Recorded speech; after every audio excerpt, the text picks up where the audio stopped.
A paz do Senhor, irmãos. Amém? Deixa eu botar aqui.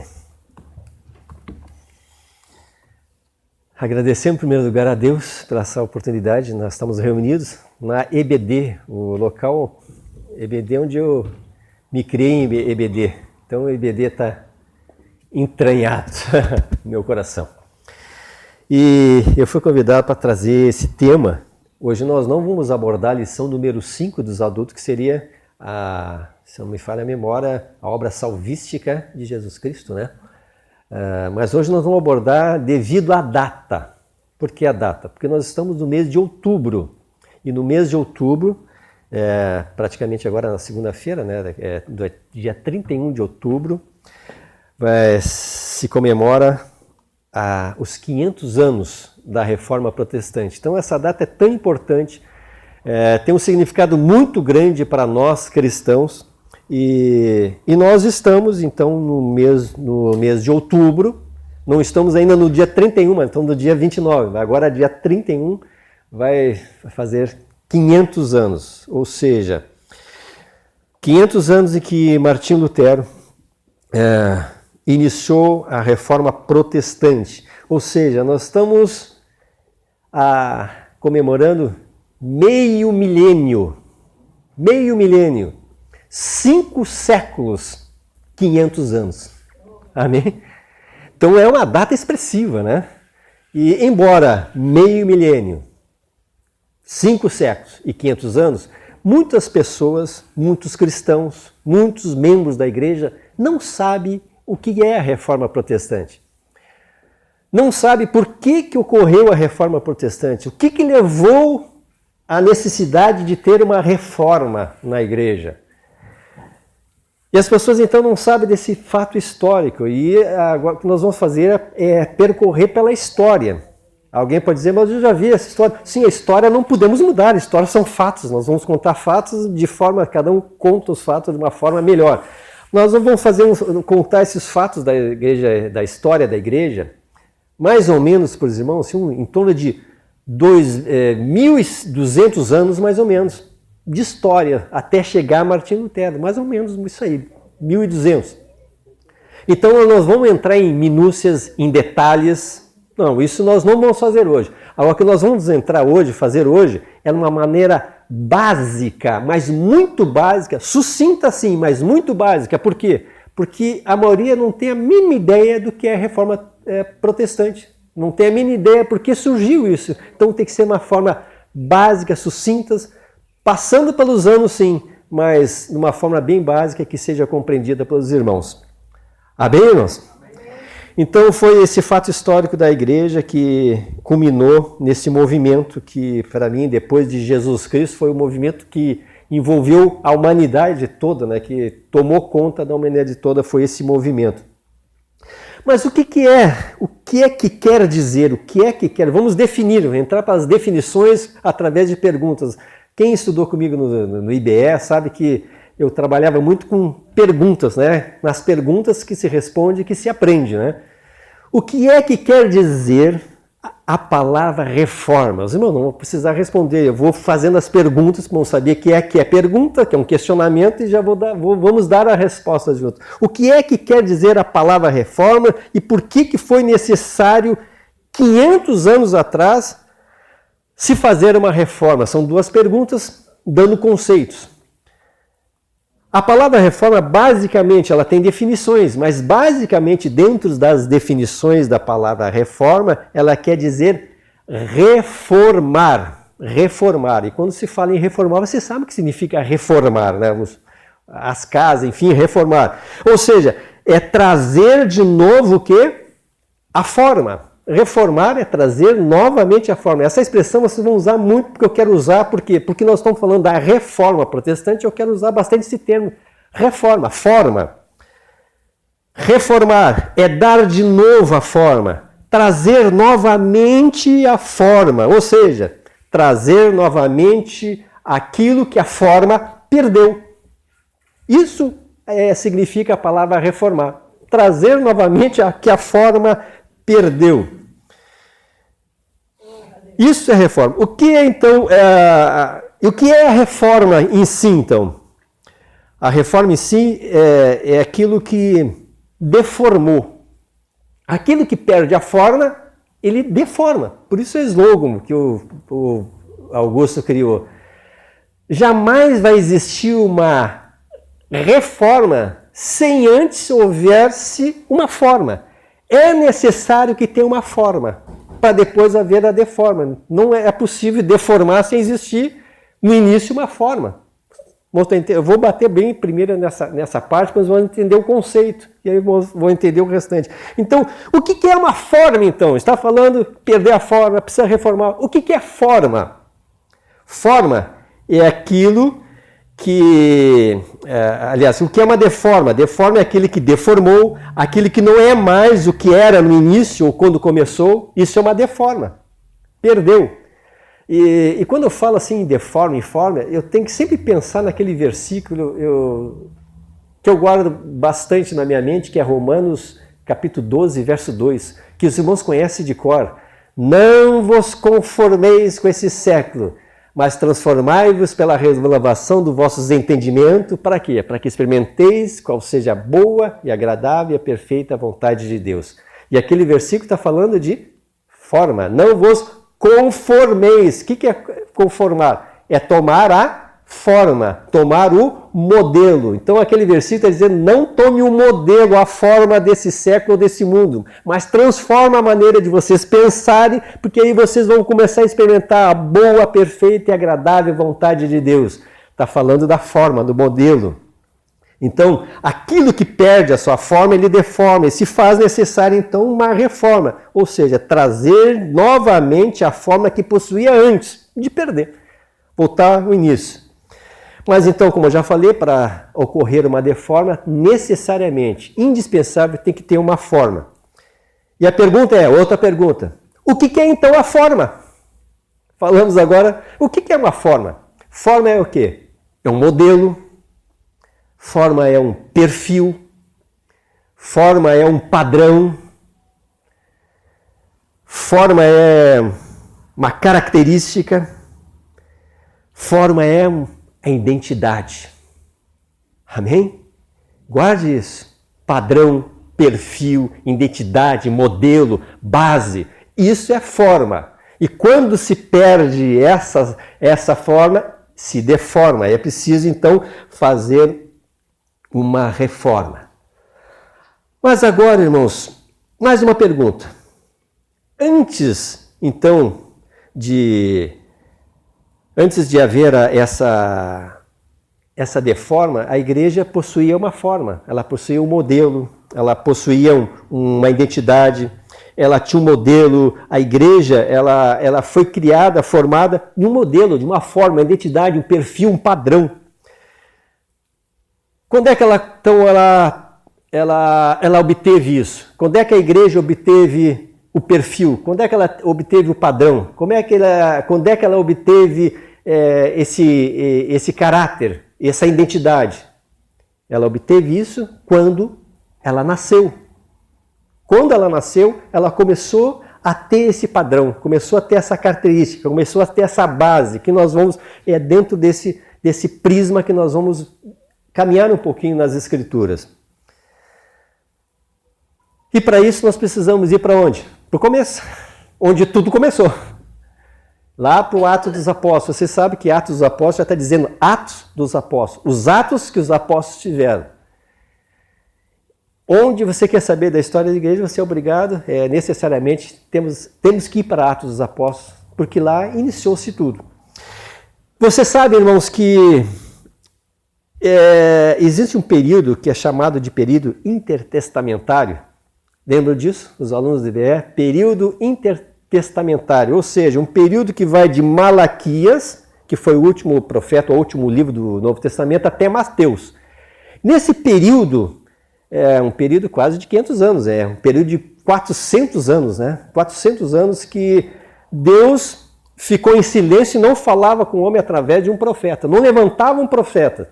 De Malaquias até Mateus, até a vinda de João Batista, que foi depois do silêncio de Deus. João Batista foi o primeiro profeta que Deus começa a falar, que esse profeta agora traz as profecias e prepara o caminho do Filho do Homem, né? Jesus Cristo, lembra? Então isso não precisa entrar em detalhes. Então nesse período mais ou menos aí, nesse período de Malaquias a Mateus, nesse período de 400 anos, né?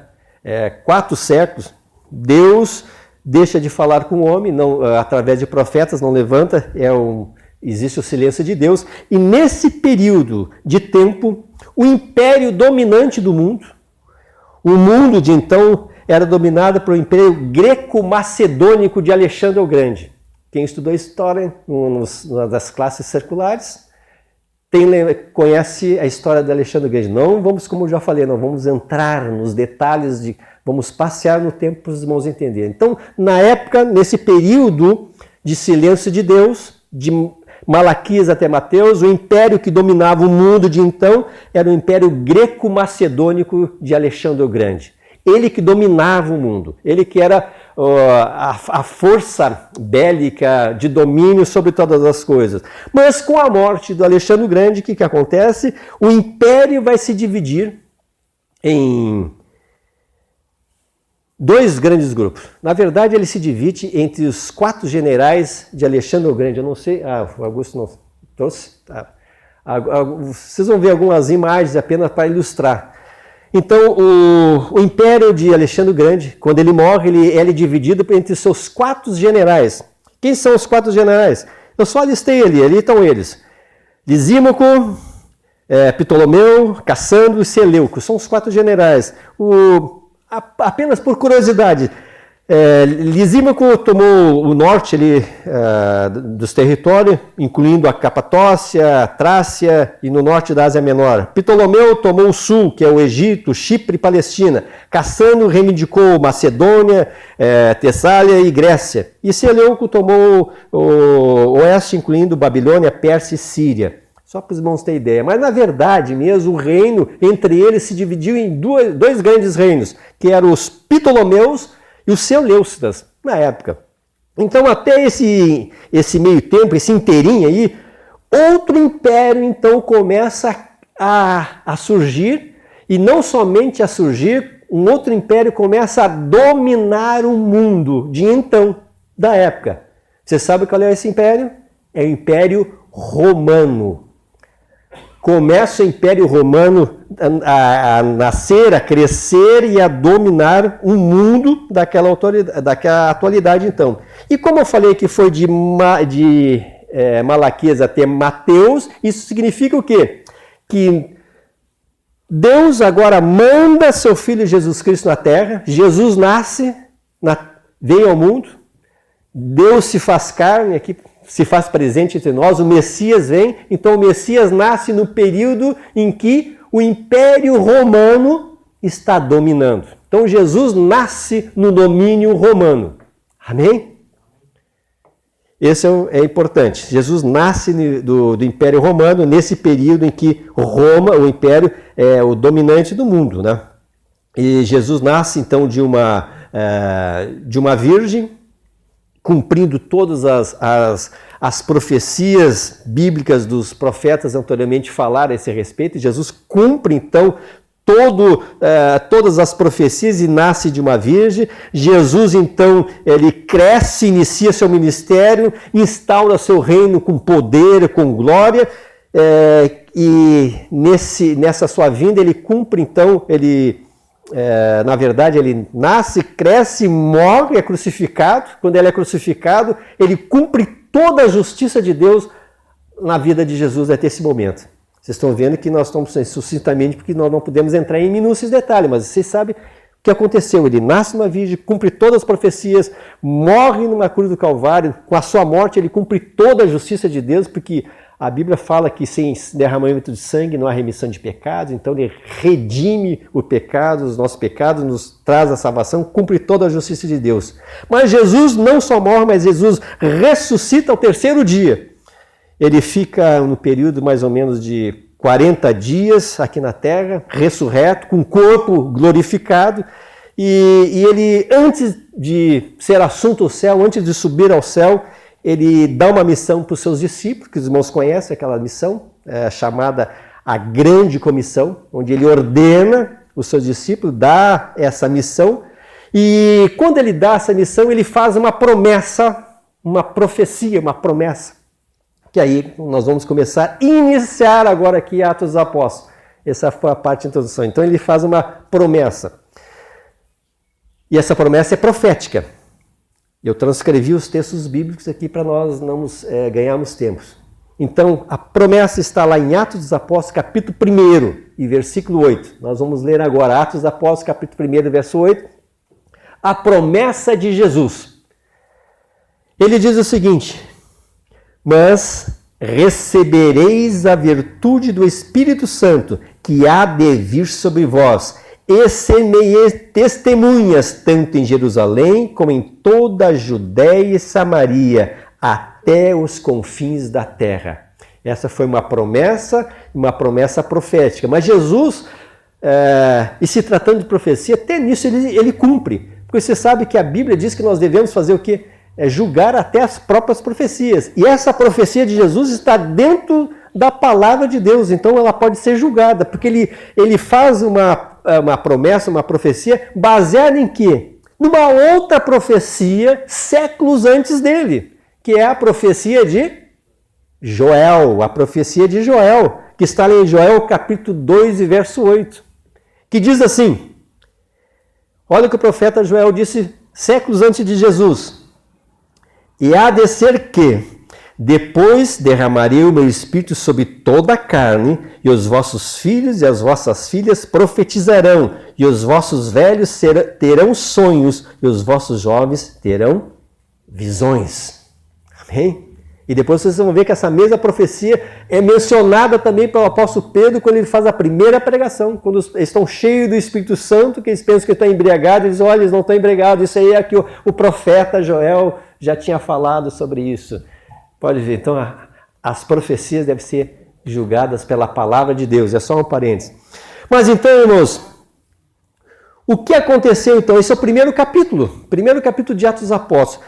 No capítulo 2 de Atos dos Apóstolos, ocorre o que no capítulo 2? O capítulo 2 de Atos dos Apóstolos, eu vou ler 3 versículos. Diz assim, capítulo 2 e verso 1. Cumprindo-se o dia de Pentecostes, estavam todos reunidos no mesmo lugar. E de repente, veio do céu um som como de um vento veemente e impetuoso, e encheu toda a casa em que estávamos assentados. E foram vistas por eles línguas repartidas como de fogo, as quais pousaram sobre cada um deles. E todos foram cheios do Espírito Santo e começaram a falar em outras línguas, conforme o Espírito Santo lhes concedia que falassem. Amém? Então, o que aconteceu no capítulo 2 de Atos dos Apóstolos? A descida do Espírito Santo no dia de Pentecoste, ou seja, na festa de Pentecoste. O que era a festa de Pentecoste? Os alunos do IBE era a festa que se comemorava, que se celebrava o quê? As primeiras colheitas, as primícias. Ou seja, era uma festa que era comemorada 50 anos depois da Páscoa. 5. Está entendendo? 50 é Pentecoste. Quem gosta de esporte sabe, quem é pentacampeão é 5 vezes, né? Só para vocês associarem, para não esquecer. 50, Pentecoste. Então, era celebrado 50 dias depois da Páscoa, as festas das primícias, onde eles celebravam os primeiros frutos, as primeiras colheitas. E vejam só, irmãos, como as coisas de Deus é tão...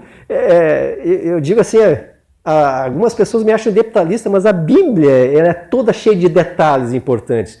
Por que o Espírito Santo escolheu justamente a festa do Pentecostes? Podia ter escolhido qualquer outro dia, ou não podia?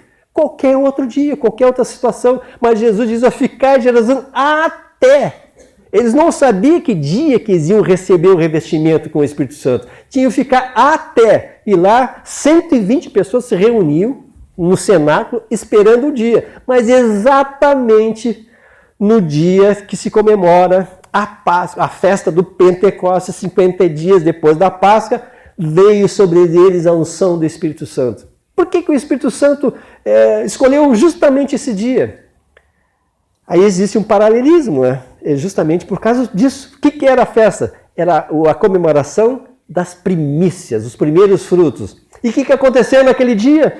Foram as primeiras almas, os primeiros convertidos, as primeiras pessoas a encontrarem com o Evangelho de Cristo Jesus. Foi a primeira colheita, foi o primeiro fruto do Evangelho. Amém? Justamente nesse dia. E eu fico pensando, agora que eu vou falar aqui é coisa do Irmão Jorge, não está na Bíblia, né? A gente sabe que Pedro, logo que eles ficaram cheios do Espírito Santo, eles pensaram que eles estavam embriagados, e Pedro começa a pregar, ele diz que esse aqui é Jesus Cristo, a qual vocês crucificaram. Tem uma pregação de Pedro ali, em alguns versículos, se não me engano, 5, 6 versículos, mais ou menos, não é mais do que isso. E se aquela pregação de Pedro chegasse até nós hoje, a gente dizia assim que não era assim uma pregação, né, para ganhar 3.000 almas de uma vez só. Está escrito, né, que no término daquela pregação, 3.000 almas se converteram a Jesus. Foi uma pregação realmente inspirada do Espírito Santo, mas se fosse nos nossos dias, assim, não era para tanto, né? Uma pregação daquelas ali que a gente lê o que está escrito ali. Não é verdade? Porque está relatado ali. Mas é uma coisa que me chama a atenção, por isso agora eu que estou dizendo isso, não é especulação e nem é bíblico, é eu que eu fico imaginando, você sabe que eu gosto de imaginar as coisas. É interessante que a Bíblia diz que o Espírito Santo veio sobre as pessoas e elas falavam em línguas que não sabiam que falavam. As pessoas que falavam não conheciam a língua que estava falando. Mas as pessoas que estavam ouvindo, cada um da sua nacionalidade, entendia o que elas estavam falando. Aí eu fiquei pensando, meu Deus, o que será que eles ouviram? O que eles... Mas eles entendiam, a Bíblia diz que eles entendiam o que estavam falando.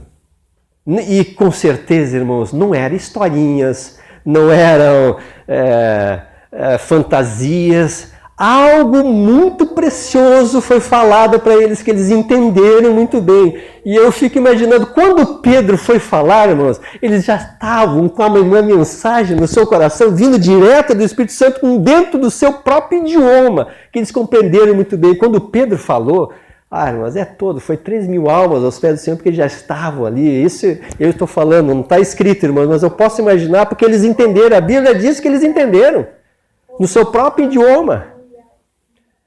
Já pensou? O próprio Espírito Santo falando no seu próprio idioma para você, direto, você entender, e cada um... E talvez, irmãos, olha, que a mensagem para um não seria a mesmo tipo de palavra para outro, cada um no seu idioma, de formas talvez diferentes e diversas maneiras. E quando Pedro fala, aí eles já estão mais do que tocados. E aí Pedro praticamente completa aquela obra e 3.000 almas aceita Jesus. Então, nesse momento, nasce a igreja.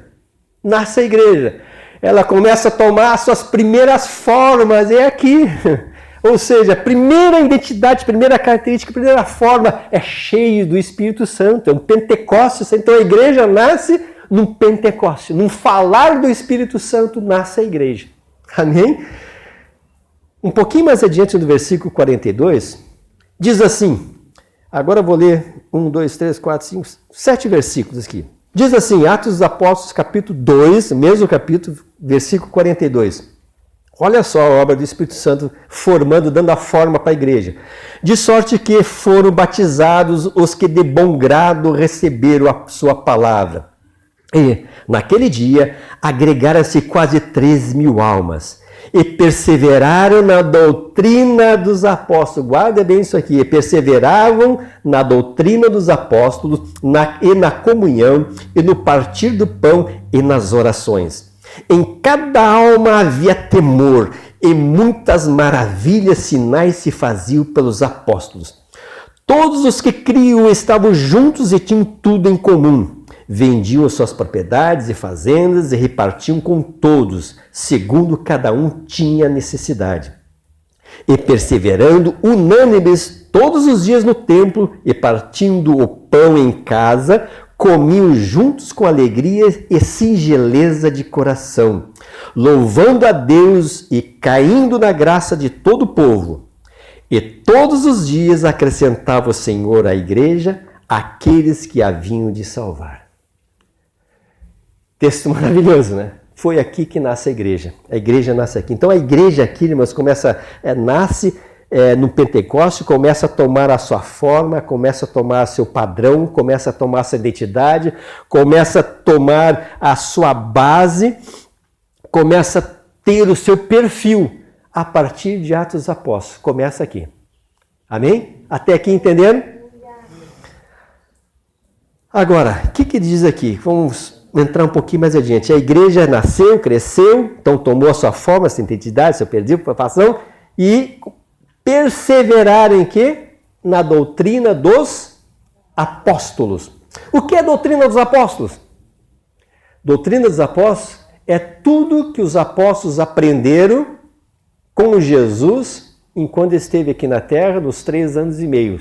Nesses 3 anos e meio, Jesus implanta seu reino, ele dá o que os seus, vamos chamar assim, a Constituição, ele constitui, né, dá as regras, dá as normas, dá o perfil, dá o padrão, se vocês verem a vida de Jesus, ele ensinando todos os aspectos da nossa vida.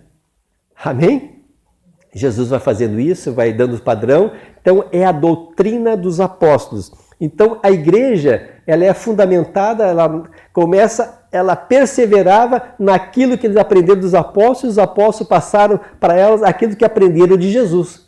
Isso é a doutrina dos apóstolos, ou seja, são os ensinamentos de Jesus. Por isso que quando hoje nós deparamos com ensinamentos que não estão dentro dos ensinamentos de Jesus, a gente faz aquela pergunta: onde é que está escrito que Jesus diz para a igreja viver dessa forma? Onde é que está escrito que Jesus diz que nós devemos fazer dessa maneira? Por causa da doutrina dos apóstolos. Então, aqui, irmãos, vocês estão vendo que está criando a forma, estão vendo que está criando o modelo, está dando seus primeiros passos, mas está criando a sua identidade. Ela está tendo uma identidade, ela está tendo um perfil, ela está tendo um modelo, ela está tendo um padrão agora. Ela nasce e começa a dar seus primeiros passos se formando. Aqui está formando a igreja. Jesus então instaura, né, esse reino e ela começa a se formar. Vamos pular um pouquinho, já vamos lá agora para Atos dos Apóstolos, capítulo 9. O que acontece em Atos capítulo 9? A igreja continua crescendo, continua tomando a sua forma, ela vai desenvolvendo e ocorre então que Deus começa a chamar um homem. Agora tem uma necessidade, ele já tem um perfil, tem um padrão, tem uma forma, mas precisa agora dar um acabamento nisso tudo. Deus precisa levantar alguém, e Deus começa a levantar um homem lá da Cilícia, que você já sabe quem é, o homem da Cilícia. Mais uma dica, fariseu dos fariseus, da tribo de Benjamim, discípulo de Gamaliel. Já deu para descobrir quem é, né? Deus começa a levantar esse homem, Saulo, que depois se torna Paulo. Então ele tem um encontro com Deus, aonde? No caminho de Damasco. Lá ele se encontra com Deus, sem entrar em detalhes. Esse homem, então, levantado por Deus, ele vai fazer o quê? Ele vai ser o responsável pela teologia da igreja. Ele vai ser responsável para escrever a espinha dorsal da igreja, o que vai dar o acabamento, a forma, tudo que é necessário biblicamente, teologicamente, baseado nos padrões bíblicos, porque ele escreve as suas epístolas, e as suas epístolas são epístolas doutrinárias. E as principais epístolas de Paulo todas são importantes, mas o que mais se destaca é Romanos e Efésios. E Efésios, por si só, é uma carta especificamente para a igreja. Sabe? Então, Paulo ele vai escrever, ele vai dar o acabamento, a forma, ele vai dar agora, vai dar a parte bibliológica, a parte teológica, ele vai escrever isso tudo para dar ao acabamento, a forma, a característica, o modelo, o perfil da igreja. Então Deus levanta esse homem para fazer isso. Vejam só, isso é obra de Deus. Deus vai trabalhando, levantando conforme a necessidade e no momento certo e preciso. Quando a igreja precisava, então, depois de ser criada, de ser formada, Deus traz esse homem, levanta esse homem. E aí a igreja vai começar a aprender o quê? Vai começar a aprender que ela agora foi formada pela justificação somente pela fé e que o homem pode ter os seus pecados perdoados, Deus pode tirar somente pela fé. Ele vai começar a trazer a doutrina para fechar o perfil da igreja. Por isso que a igreja precisa de doutrina. Por isso que a igreja precisa de ensinamentos sistemáticos, para que seja concluída a sua identidade, a sua característica, seu padrão, a sua forma. E aí Paulo vai mostrar que a salvação não é pelas obras, para que ninguém se glorie. Lembra Efésios capítulo 2 e verso 8 e 9? Porque pela graça sois salvos por meio da fé. Isso não vem de vós, é dom de Deus, não por obras, para que ninguém se glorie. Então a igreja vai começar a aprender utilizando a fé, utilizando os ensinamentos do apóstolo Paulo. Então a igreja, nesse período, irmãos, ela toma uma forma, ela tem uns fundamentos, ela tem doutrina, ela tem teologia, tem pastor, tem evangelistas, tem mestres, ela tem agora uma identidade. Aqui ela tem uma identidade. Então aquela pergunta inicial, quando é que ela teve identidade? Quando nasceu? Você já sabe quando ela nasceu. Quando ela nasceu, ela recebeu essas características. Depois Paulo faz o fechamento. Aí pulamos mais alguns capítulos, já chegamos agora no capítulo 8, mais precisamente no final do capítulo 7 de Atos dos Apóstolos. A igreja passa por um outro período, então. Chega um período e se inicia uma grande perseguição na igreja. E nessa perseguição da igreja nós temos a figura de um mártir da igreja, que os irmãos já sabem. Estevão foi o mártir. Então tem na figura de Estevão o primeiro mártir da igreja. A partir de então a igreja, a partir desse momento, dessa perseguição que se dá para a igreja começa a se dissipar, né? Dispersar, aliás. Se dispersa, ou seja, começa a se espalhar.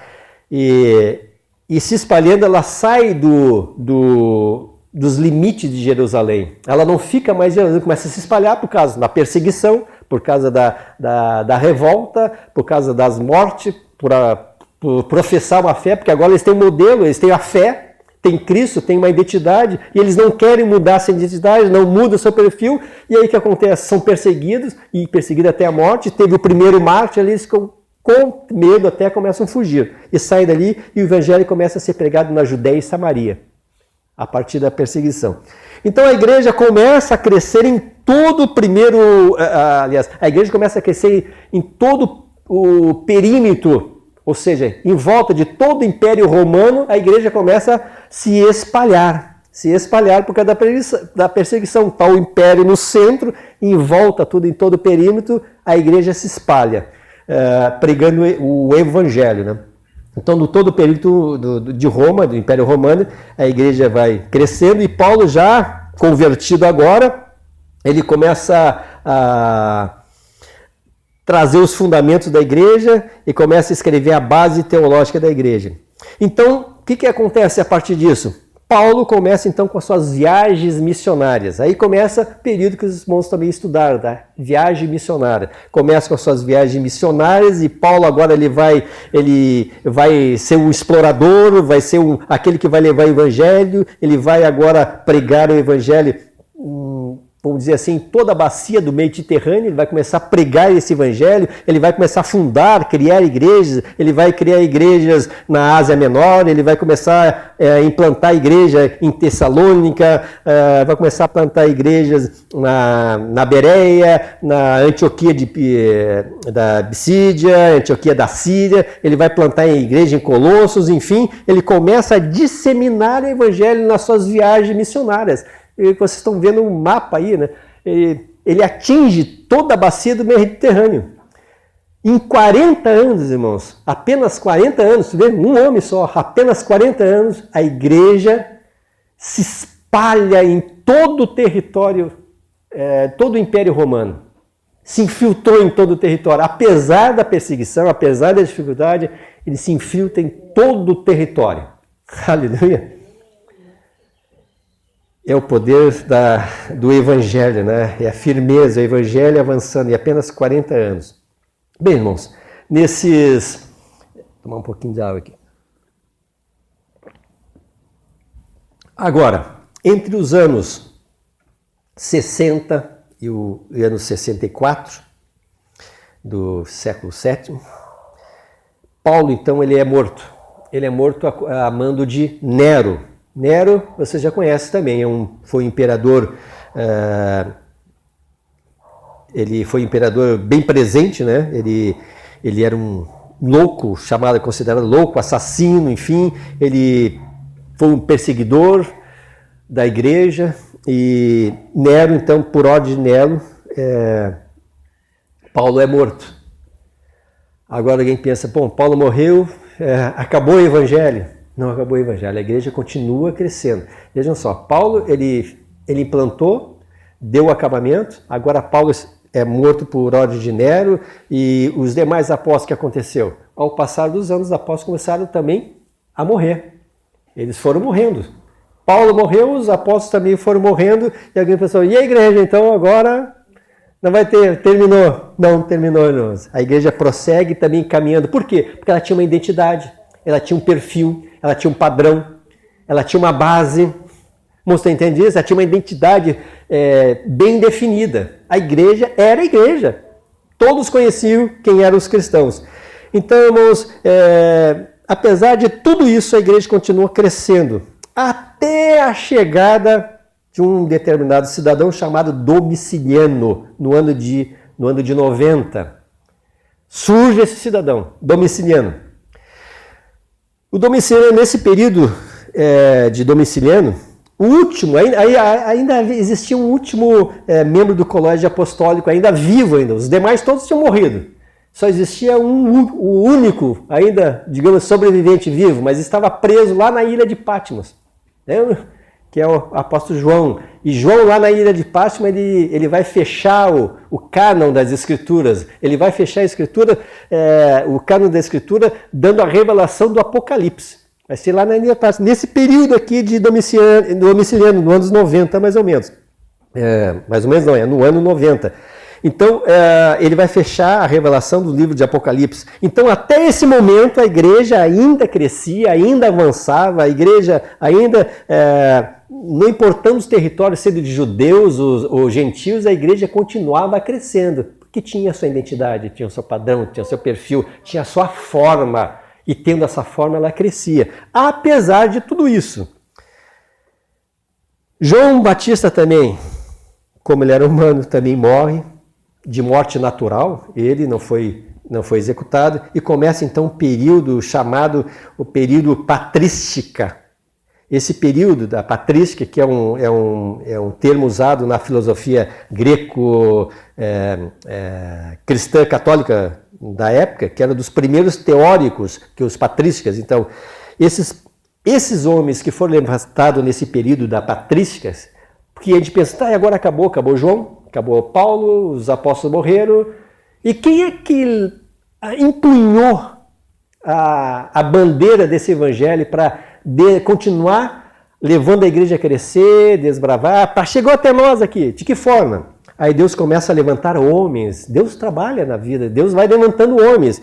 E aqui alguns homens desses teóricos, nesse período da patrística, que Deus levantou. Vou mencionar os nomes, não vou levantar os feitos de cada um, porque não há tempo, não podemos fazer isso. Mas ele levanta Policarpo de Esmirna, conhecido dos alunos do IBE, Irineu de Lyon, Inácio de Antioquia, João Crisóstomo. Olha esses homens. Eles continuaram a pregação do evangelho nesse período de final do século III. Eles levam o evangelho.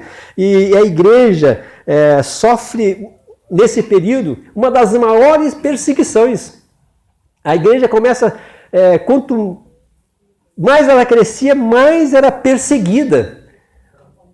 Amém? Mais era perseguida. Então, nesse período, no final do século III, a igreja sofre a sua maior perseguição, se eu não me falo melhor, sob o comando de Sétimo Severo. É outro que coordenou um ataque assim, maciço na igreja, onde a igreja mais cresceu. Veja só, quando ela mais foi apertada, oprimida, e aqui para o Sétimo Severo, ela cresceu mais. Foi o período que ela mais cresceu. Durante esses anos todos, foi o período de opressão, oposição. Vejam só, E ela cresceu tanto nesse período, apesar das mortes, irmãos. A opressão não era só perseguição, assim, xingamentos, chamar de aleluia, como acontecia no passado. Não, era a morte, derramamento de sangue, é a perseguição. Mas ela crescia muito por causa disso, ao ponto de Tertuliano, vocês lembram do Tertuliano? Pois é, que foi um autor que escreveu primeiros escritos em latim e escritos cristãos, em latim, foi o primeiro autor de obras, digamos assim, literárias em latim, foi o Tertuliano. Ele nasceu em Cartago, na província romana da África, naquele período. Isso foi muito importante por causa disso. Escreveu escritos literários em latins que eles pudessem ter acesso. Então, ele chega a usar uma frase que todos conhecem, que deve estar aí. Aliás, pode passar, não trouxe, do Tertuliano, que ele diz, o que ele diz? Porque a igreja crescia tanto naquela época com a perseguição, que ele usa a seguinte, que é dito por todos os teólogos, repete essa frase, essa célere frase, que o sangue dos mártires é semente da igreja. Por quê? Porque o sangue derramado era como semear a terra. Quanto mais derrama sangue, mais vai nascer. Vai nascer. Está ali. O sangue do mártir é a semente da igreja. Então, irmãos, até o final, recapitulando um pouquinho, até o final do século III, a igreja de Cristo está saudável, está crescendo, ela tem forma, ela tem caráter, ela tem padrão, ela tem perfil, ela continua crescendo, perseguida assim, mas crescendo. Mas no século IV, no ano 313, surge então o imperador Constantino, ele é imperador, e é um imperador, Constantino ele vai para uma batalha, e nessa batalha Constantino ele tem uma visão de Cristo. Ele tem uma visão que Cristo lhe dá a vitória sobre um outro imperador chamado imperador Magêncio, ou Magêncio, não sei a pronúncia correta, Ele tem essa visão que Cristo dá o império para ele sobre esse outro imperador. Então, o que faz Constantino? Esse Constantino, por causa dessa visão, o Constantino ele faz o quê? Ele declara o cristianismo, a igreja oficial do império. Aí começa a deforma. Ele torna a igreja e Estado a mesma coisa. Ele faz da igreja vamos dizer assim, entre aspas, a religião oficial. Agora, cristianismo é oficialmente a igreja. Então, igreja e Estado se tornam a mesma coisa. Ou seja, chefe da igreja, chefe do Estado. Aí começa a deformação. A igreja começa a perder a sua forma a partir daí. E hoje, irmãos, as pessoas ainda insistem que a igreja e a política podem andar juntos. A história da igreja mostra que é um desastre. Aqui a igreja e o Estado se tornou a mesma coisa, o poder se tornou um só. E vocês vão ver que a igreja não teve poder só religioso, teve poder sobre a ciência, sobre a medicina, sobre a arte, sobre todos os aspectos a igreja dominou, porque tinha o poder. E foi aí que começou a perder a sua identidade, foi aí que começou a perder a sua forma, foi aí que começou a perder o seu modelo, o seu padrão. Aí começou a deformação da igreja a partir desse período. E hoje em dia nós vemos que está bem presente no nosso meio. As pessoas hoje querem ter representantes. Não, precisamos ter representantes. Irmãos, eu sempre digo, Jesus nunca precisou ter representante em lugar nenhum.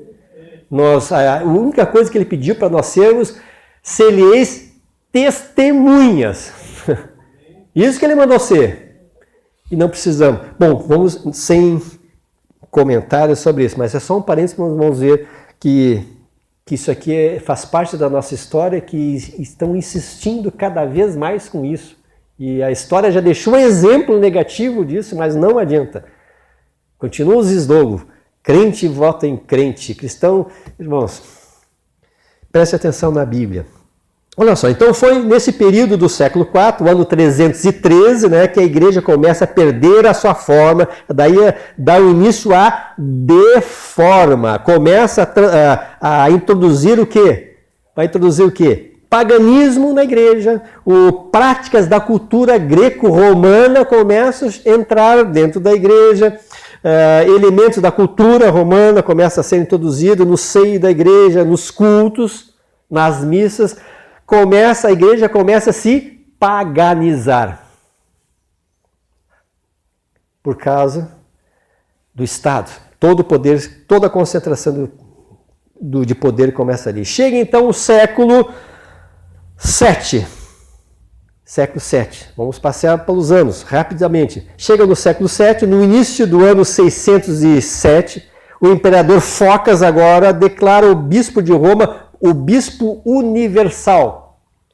Veja só, começou ali a deforma, começou a perder a identidade. Então, o imperador Focas declara o bispo universal. Essa aqui, irmãos, começa assim uma das mais graves heresias, porque nós vamos ver uma lista de heresias, uma das mais graves listas de heresias da igreja, que ele declara o bispo de Roma o bispo universal, ou seja, aqui vai iniciar, irmãos, o papado romano. Esse bispo universal é o Papa. Aqui vai iniciar o papado romano. Então nasce o papado em Roma. A igreja começa a ir em uma crescente de heresia, desvio da verdade. Ela vai paganizar, vai chegar até o século XII agora. Já com o papado, e vocês vão ver que o Papa tem poder canônico, que ele declara tem poder canônico, ou seja, está acima até mesmo muitas vezes da própria Escritura, a infabilidade dele, enfim. Chegamos agora no século XII. No início do século XII, agora, vejam só, agora os irmãos vão ver a decadência, ou seja, a perda da forma, a perda da identidade. Por isso que foi necessária a reforma. Começou a perder a forma. E alguém sempre fala assim, mas isso é coisa da Igreja Católica. Irmão, deixa eu abrir só um parênteses aqui para vocês. Igreja Católica, eu estou referindo aqui, vocês notaram, Igreja Romana. Porque quando eu falo em Igreja Romana, eu estou falando de romanismo. Porque católico, nós somos católicos. A nossa igreja é católica. Na verdade, é um termo grego, católicos. Católicos é para todos, universal. Então, nós somos para todos universal. A nossa igreja é também apostólica, porque tem o quê? Nós somos fundamentados na doutrina de quem? Dos apóstolos. Então, nós somos católicos apostólicos. O que nós não somos é romanos. O romanismo nós não temos. Mas nós somos católicos, sim. Somos para todos, é universal. Isso que significa. E nesse período agora, e alguém pergunta, mas essa é a igreja católica? Irmãos, essa igreja aqui que começou a decair é aquela igreja que foi formada em Atos dos Apóstolos, aquela igreja que Jesus ajudou a construir, que o Espírito Santo desceu sobre ela como língua de fogo, que foi avançando, crescendo. É essa igreja, irmãos, que essa aqui não existia outra igreja. Era essa. Essa é a igreja formada pelo Senhor. No dia do Pentecoste, lá na festa do Pentecostes. É essa igreja que começou a perder a sua forma agora, com o papado. No século XII, então, agora começa, que dá o início do chamado período das trevas, período negro, período de escuridão. Por que o período de escuridão? Porque nesse período dá-se a formação de quê? Os irmãos que estudaram comigo no IBE, inicia-se a Inquisição. Você sabe o que é a Inquisição? Deve estar ali no slide. O Tribunal do Santo Ofício. E no Tribunal do Santo Ofício não tinha julgamentos. Eu não penso que a Inquisição julgava. A Inquisição não julgava, ela condenava a morte. E através da Inquisição começou a torturas promovidas pela Igreja Romana, mortes promovidas pela Igreja Romana, homicídio, infanticídio, era a caça aos hereges. Todos que se levantavam contra eram hereges. Hoje não se usa a palavra herege, mas se usa rebeldes, ou se usa qualquer coisa que se levanta contra um sistema que está corrompendo, perdendo a sua identidade. Aí tem outras nomenclaturas, mas naquela época começou dessa forma. Então, irmãos, isso se estendeu. Aí os irmãos começam a notar, estão percebendo a deforma, estão percebendo a perda de identidade, estão percebendo a perda do perfil, a perda do padrão, a perda da base teológica que Paulo deixou para a igreja. Agora já tem um Papa, que é um mediador entre Deus e os homens, que tem autoridade acima das Escrituras. Estão entendendo? Então até, irmãos, até o ano 300 a igreja ainda era saudável, aí, com lutas, com dificuldades, heresias tentando entrar na igreja. Sim, tinha, mas ela estava saudável, tinha uma identidade, tinha uma base, estava firme, tinha um modelo. Mas depois, aqui no século XII, ela começa dessa forma. Mas até então, até o ano 300, ela ainda estava fundamentada. Mas, na convenção, então, de Constantino, né, vai começar essa grande reforma. A partir de então, quando é que começou a reforma? Quando a igreja se tornou igreja e Estado. Ali começou, como se diz aqui no sul, degringolar, né? Começou a perder a sua identidade. Começou a deforma. O que é a deforma, então? Ela vai perder a sua característica inicial. Aquilo que ela era no começo, lá quando foi formada, fundada, ela começa a perder. Está deformando. Já estão começando a entender porque foi preciso a reforma. Isso só os primeiros passos da deformação. Então ela começa a perder essa identidade, começa a perder sua forma, os seus fundamentos, aquelas folhas fundadas. Então ela começa a transformar a igreja numa igreja, começa a se transformar numa igreja pagã, numa igreja herética, comprometendo todo o Estado, porque agora a igreja e o Estado é a mesma coisa, a própria membresia começava a ser prejudicada. E agora aqui, irmãos, eu vou, para os irmãos entender, nós vamos passar pelo tempo, mas eu quero que os irmãos vejam a evolução crescente. A partir dessa data, ela começou numa crescente de heresias, começou a crescer, crescer, crescer, até chegar ao ápice, até chegar a Lutero. Aí nós vamos entrar na questão do Lutero. Até chegar a Lutero. Eu vou ler, os irmãos vão acompanhar aí na tela, uma lista com os nomes e as datas das heresias conforme foi entrando, conforme os anos e os séculos dentro da igreja. E que igreja?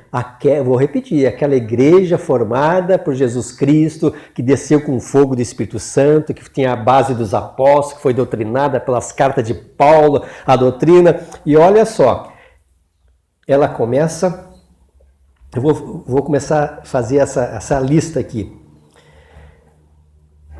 No ano de 300, o que aconteceu? Iniciou-se a oração pelos mortos. Ano 300, oração pelos mortos. No mesmo ano, o ano 300, iniciou-se a fazer o sinal da cruz. Em nome do Pai, né? Em nome do Pai, do Filho, sinal da cruz. No ano 320, institui-se o quê? A confecção de uso de velas de cera nas cultos, na igreja. Começaram a ter as velas acesas das igrejas. No ano de 375, isso tudo depois de Cristo, né? A igreja adota a veneração de anjos, dos santos mortos, a confecção de uso de imagens. Pessoas que querem morrer, se tornaram santos, agora são venerados, enfim, uso de imagem, faz imagem dos santos. No ano de 394, instaura-se a missa, e a missa agora é feita como uma celebração diária. No ano 500, os sacerdotes e os padres começam a vestir-se de forma distinta dos leigos, dos demais. No ano 593, através de Gregório I, estabelece o que? A doutrina do purgatório. Isso no ano 593, século VI. O que era o purgatório? Era um lugar intermediário, que quando a pessoa morria, não ia para o céu, ficava no lugar intermediário. Lá ele ia aguardar se ia para o céu ou inferno, ele ficava purgando ali. Dependendo daquilo que se fazia aqui na terra por ele, ele saía do purgatório e ia para o céu. E se fizesse muito pouco por ele, talvez ele nem pudesse sair desse purgatório. Estou imaginando como é que a igreja, aquela de Jesus, começou, onde foi parar. E olha só, No ano de 600 ainda, no mesmo ano que foi criado o purgatório por Gregório I, foi criado então orações que começam a ser dirigidas a Maria como mediador ou mediadeira entre Deus e os homens. No ano 607, o Papa Romano é instaurado, o papado. No ano 776, culto à cruz, culto às imagens, a relíquias autorizadas pelo Papa. Vocês vão ver que todos os elementos sacros, religiosos, relíquias as pessoas adoravam, enfim. Tinha culto às relíquias, né? Levava as relíquias, né, para as reuniões. No ano 850, a água benta é misturada com um pouco de sal e é abençoada por sacerdote, e tudo que ele asperge fica santificado também, abençoado. Isso no ano 850. No ano 995, o Papa João XIV ordena a canonização dos santos. Eles podiam fazer então mediação a partir do ano de 98, ou seja, são canonizados, se tornam santos e agora eles são mediadores. Eles podem mediar entre Deus e os homens. Estão vendo a distância que já está na Bíblia? Você sabe que a Bíblia diz, não há outro mediador na terra, né? Pois é, os santos agora podem fazer mediação, Maria pode fazer mediação. No ano de 1090,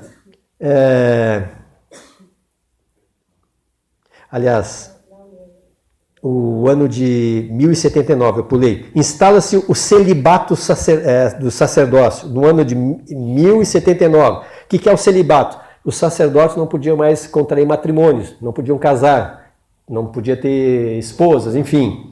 Isso no ano de 79. No ano de 1090, instaurado o rosário, que é aquela oração mecânica criada por Pedro Ermitão, que é a oração do terço, que é a oração do Padre Nosso, da Ave Maria, que vocês conhecem. No ano de 1184, no século XII, que é instituída a Inquisição pelo Concílio de Verona. No ano de 1215, é proclamado pelo Papa Inocêncio II a transubstanciação no momento da Eucaristia. Vocês lembram o que é a transubstanciação? Para quem não teve aula no IBE, a transubstanciação é aquele ato, né, que eles criaram, que a hóstia ali se transforma literalmente no corpo de Cristo. Por isso que eles não podem morder a hóstia, tem que se desmanchar na boca a hóstia, porque literalmente é o corpo de Cristo, né?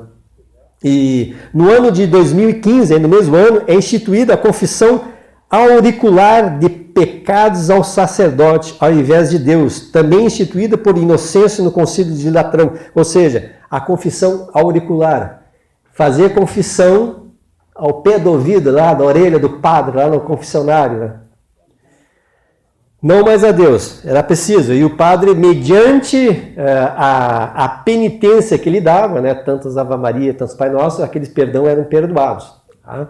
Então, no ano de 1229, a proibição da Bíblia aos leigos e colocada a lista dos livros proibidos no Concílio de Valência. A Bíblia era permitida, a sua leitura, só para o alto clero, padres, sacerdotes, cardeais, dessa forma. Então, não tinha acesso à Bíblia.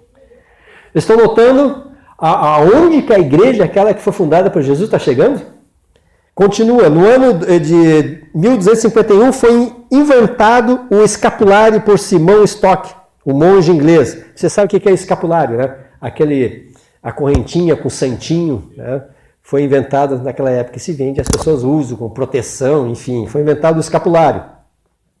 No ano 414, já no século 14, é proibido o uso de vinho ao povo na comunhão, que é na Eucaristia, na Santa Ceia. Vocês observaram a Santa Ceia na Igreja Romana, não na Igreja Católica, na Igreja Romana, vocês vão ver que eles não tomam vinho, só a hóstia, eles participam da hóstia, é só o padre que toma vinho.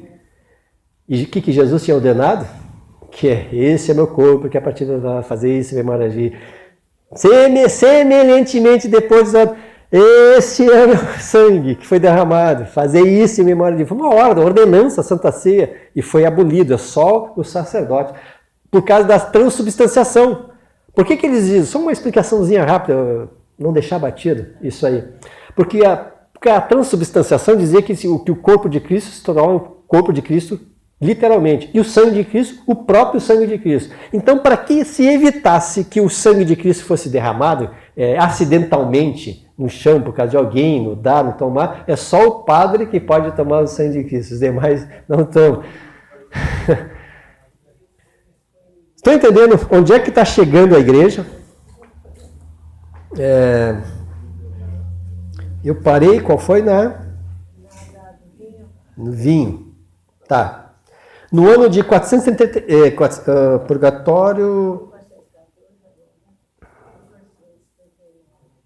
Deixa eu ver aqui onde é que está o vinho. No ano de 1439, o purgatório é proclamado como dogma no Concílio de Florença.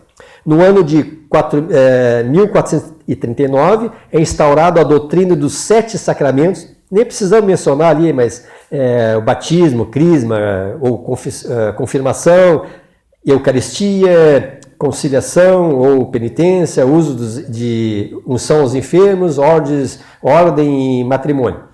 Em 1508, no século XVI, oração da Ave Maria. Então, vocês viram, aqui só uma amostragem assim, de uma lista crescente, aonde que foi parar a igreja que Jesus ajudou a construir. A igreja que o Espírito Santo de Deus derramou seu Espírito Santo, foi fundada, onde Paulo escreveu toda essa doutrina, e o acabamento à sua identidade com as suas cartas doutrinárias, foi parar nisso. Aí eu pergunto para vocês, nós precisamos de uma reforma? Não precisamos. Era necessária a reforma? Estão entendendo por que era necessária uma reforma? Ao passar essas passagens assim, vocês viram a necessidade, estão entendendo agora um pouquinho dentro da história, embora sucintamente, o que foi que aconteceu com a igreja que Jesus formou, que houve esse movimento necessário, que foi por Deus, Deus levantou esses homens. Então, as heresias chegaram ao seu auge, então, esse foi em ordem crescente, mas chegou um momento que chegou o auge, chegou o topo, sabe? Chegou o ápice das heresias, que nós vamos ver agora então. As heresias chegam ao seu auge, o seu clímax, através do Papa Leão XX.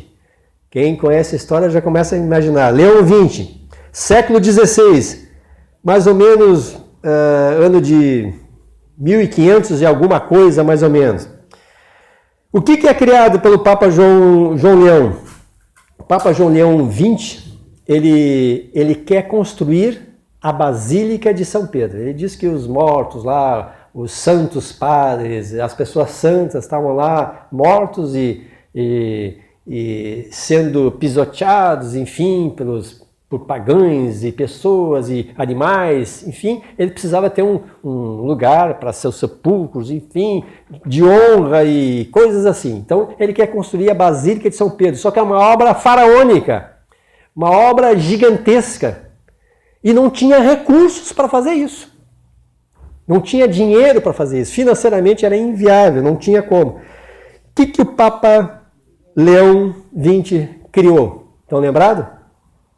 Ele cria, então, a indulgência. Já ouviram essa palavra, indulgência? Inicia-se a indulgência papal, no século XII. Então, no século XVI, que até o século XII, até o século XVI, desse período, que era esse período medieval, né, ele ficou conhecido pelos períodos das trevas, por causa desse paganismo todo. E terminou no ápice, quando ele cria indulgência. O que era indulgência?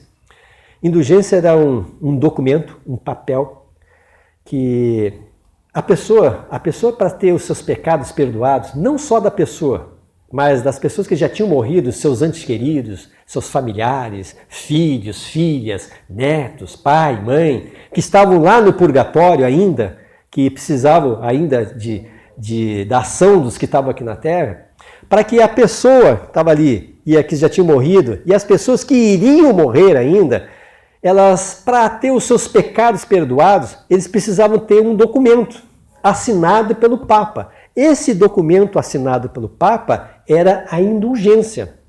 Só que para ter esse documento, a pessoa precisava pagar, precisava comprar. Ou seja, em outras palavras, a pessoa precisava comprar a sua salvação. A salvação agora estava dependendo da ação humana, estava dependendo do ser humano, para a compra de um documento emitido pelo Papa. E aí ele, na história, não vamos entrar em detalhes, teve o seu proclamador disso, o John Petzer, né? Que ele foi o que arrecadava o dinheiro, que ele usa, até os teólogos usam ele tinha um slogan, vocês lembram do slogan? Não sei, os alunos aí, que ele dizia, quando no tilindar da moeda no cofre, uma alma salta do purgatório. Era o slogan dele, né? Nas suas pregações, nas suas manifestações, e as pessoas saíam a comprar a indulgência. Por quê? Porque queriam que os seus familiares não sofressem no fogo do inferno. Ele chegava a colocar assim a mão no fogo. Vocês imaginam um dedo queimado, importuna a noite inteira. Agora imagine o corpo todo, não uma noite, mas a vida inteira queimando. Mas vocês podem salvar essa sua família comprando A igreja pode livrar isso, a igreja tem a solução para isso. Aí estava o documento, compre essa indulgência. Então irmãos, isso aí foi o ápice do paganismo na igreja de Cristo. Essa é a igreja de Cristo. Irmãos, estou repetindo para os irmãos entenderem. Essa é a igreja de Jesus Cristo que formou lá em Atos dos Apóstolos. Agora vendendo salvação. Vou deixar para o final comentar. Hoje não se vende indulgência, mas tem outras vendas, né? Nós vamos ver um pouquinho mais adiante. Mas então, irmãos, a igreja então começa com paganismo sem limite. A Bíblia ficou de lado, ninguém tinha mais acesso à Bíblia, na sua linguagem, na sua língua, no seu próprio idioma. Nesse período, a igreja romana começou a dominar, ter poder sobre a religião, ter poder sobre a ciência, ter poder sobre as artes, sobre a medicina. Ela começa a ter tudo que se cria se acreditava, se cria sobre a ciência, a igreja romana era imposta pela igreja romana, tudo que se cria sobre teologia era imposto pela igreja romana, que é só a igreja romana que dava a interpretação teológica, ninguém tinha acesso à Bíblia, ninguém tinha acesso ao seu idioma. A Bíblia, as missas, os cultos, eram em latim, a pessoa sabendo latim ou não sabendo, e a Maria não sabia, então era só eles, era um domínio total da igreja. Então era um período de obscurantismo total, era um período de trevas, onde ninguém sabia nada e era dominada, tinha o poder, tomava conta de tudo. Olha onde é que foi parar a igreja de Jesus, foi parar aí. Então, acontece então aqui a deforma. Deformou ou não deformou? Agora que você já tem as definições das palavras, perdeu a sua identidade ou não perdeu? Perdeu seu perfil? Perdeu seu padrão? Perdeu sua base? Perdeu tudo. Foi então, irmãos, e sempre Deus é tremendo, Deus nunca deixa, né? Quando chega no máximo do erro, Deus levanta um homem, né? Lembra quando levantou Elias? Chegou um ponto de toda a história de Israel. Uma vez eu já contei aqui quando eu falei sobre a apostasia, né? O afastamento, todos os reis vinham até chegar lá, Jezabel, aquele período. Aí Deus levanta Elias, e que quando Deus levanta Elias, qual foi o ápice? Foi quando estava lá Jezabel dominando, os reis, enfim, e Deus põe assim, bom, agora você tem que decidir quem serve a Deus e quem não serve a Deus. Não é isso? Chegou no ponto, Deus, bom, agora quem serve ou quem não serve. Aí levanta os profetas de Baal, levanta Elias e Deus prova. Bom, agora é a prova final. Elias diz, quem serve para esse lado, quem não serve aqui, e Deus mostra que ele é o Deus. Aí depois, quando Deus mostra que ele é Deus, aí todo mundo diz, só o Senhor é Deus, só o Senhor é Deus. Lembra? Quando chegou o ápice, né? Aqui, quando chegou o ápice nisso aí, Deus começa a levantar um homem. Deus começa a trabalhar na vida do homem de Deus.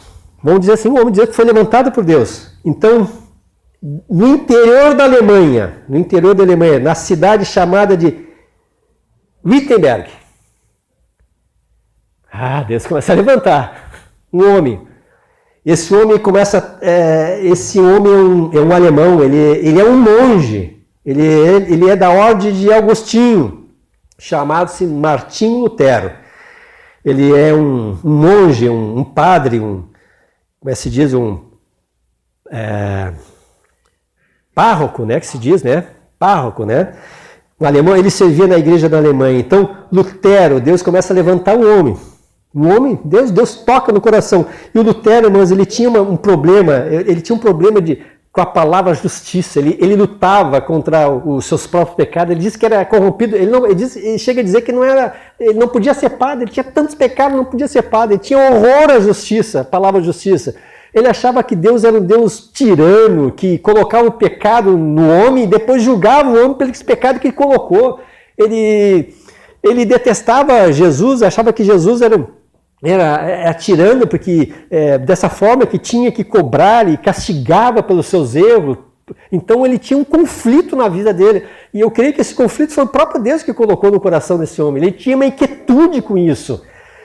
Então, Deus começa a levantar esse homem que odiava a palavra justiça, porque ele queria justiça, então, como ele ficava preso, envolvido nessas questões e não tinha uma solução, ele não tinha pavor desse tema.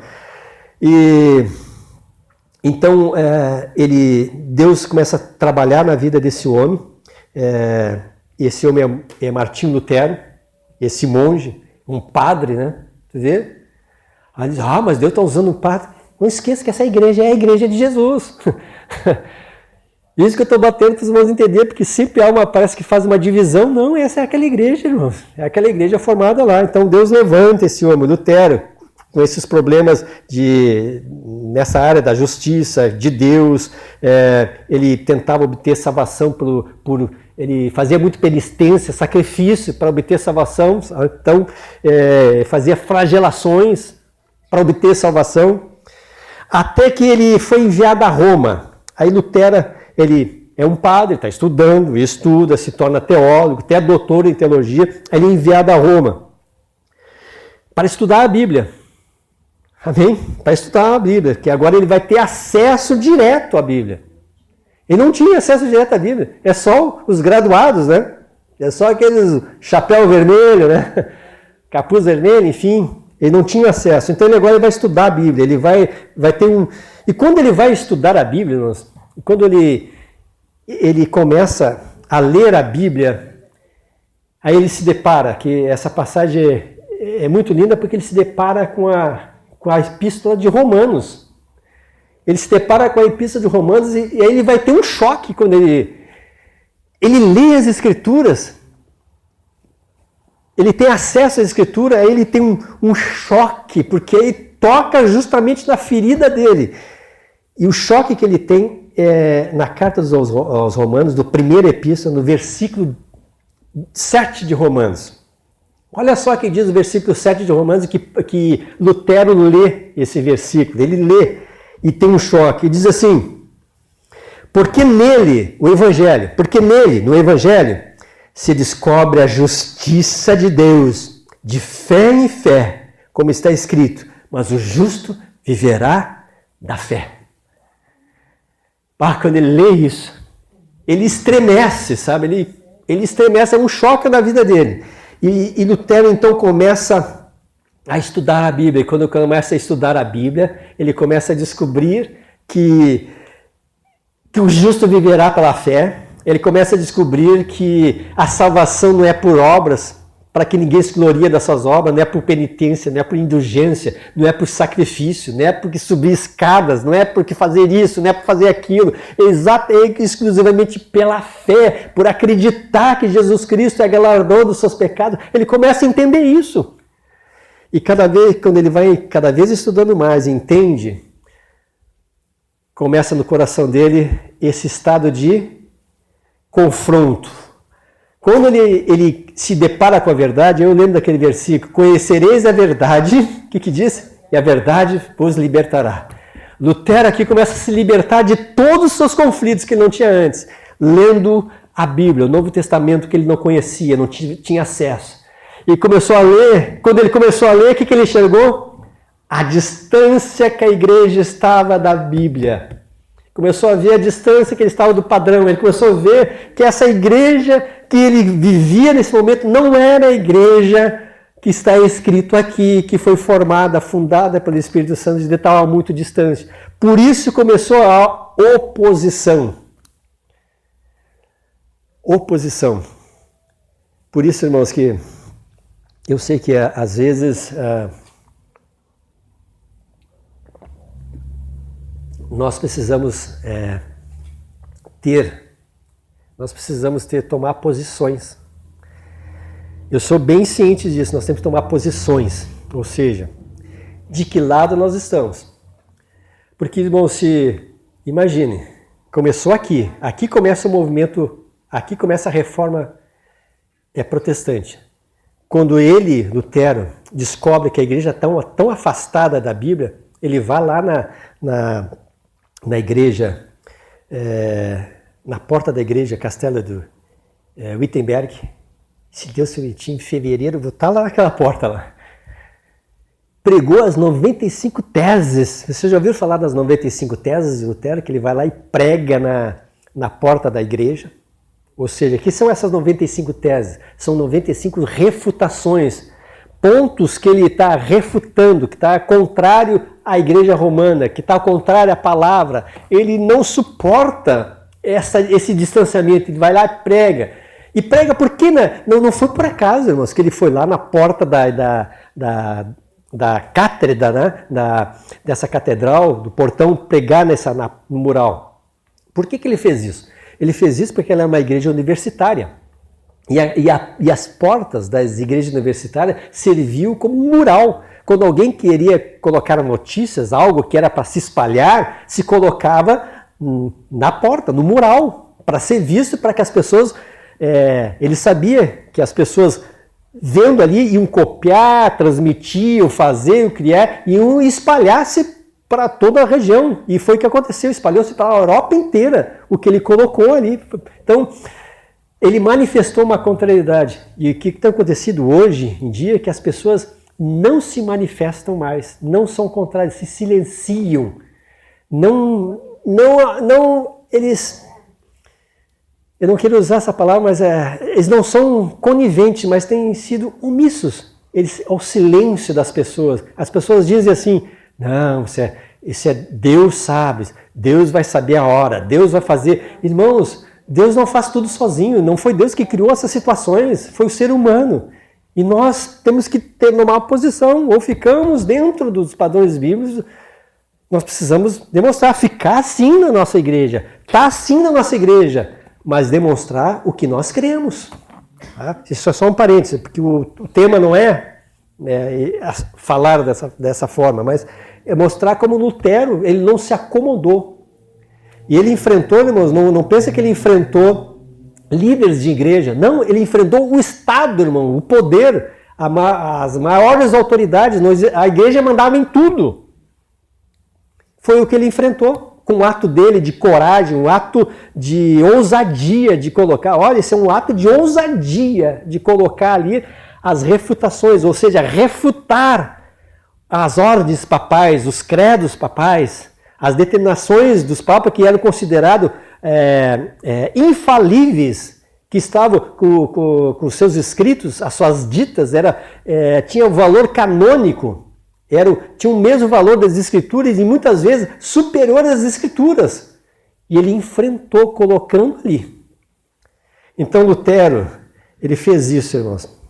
E lá na porta da cidade, da cátedra da igreja, lá da Wittenberg, ele faz isso e eles imprimem, as pessoas, os universitários, leem e espalham aquela notícia para a Europa toda. Então, essas teses são essas refutações. Então aqui inicia-se a reforma protestante. Até aqui vocês entenderam? Vocês viram que a importância, talvez muitos não sabiam disso. Por que esse tal de reforma? Porque, olha por quê. Era necessário. Era necessário ou não era? Era. E muito necessário. Precisou alguém tomar iniciativas de manifestar a sua posição conforme a Bíblia. Amém? Então, dá início então a reforma protestante, e vai dar início também à igreja protestante, que justamente o nome é que está protestando, né?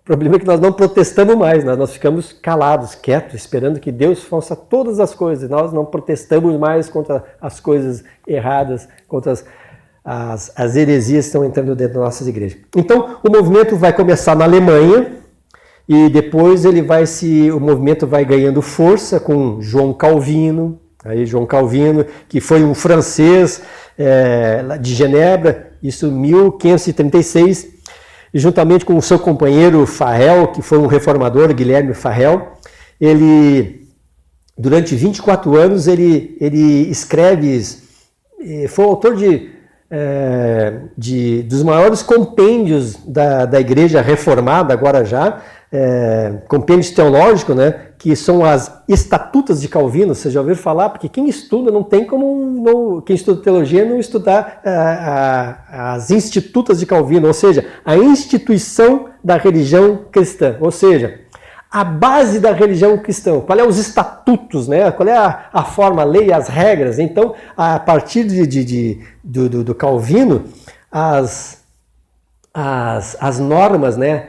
Ou seja, a doutrina sistemática vai ser ensinado para os cristãos, sistematicamente, porque eles perderam a identidade. Eles precisavam voltar à identidade que tinham antes no começo. Então a reforma tem esse sentido, trazer de volta, levar novamente para a identidade, o padrão, o perfil, a base que eles tinham antes, que eles tinham perdido. Então, Calvino, sistematicamente, através das institutas, ele traz isso. Claro que não vou entrar no tema, que tem uns, são calvinistas, são isso.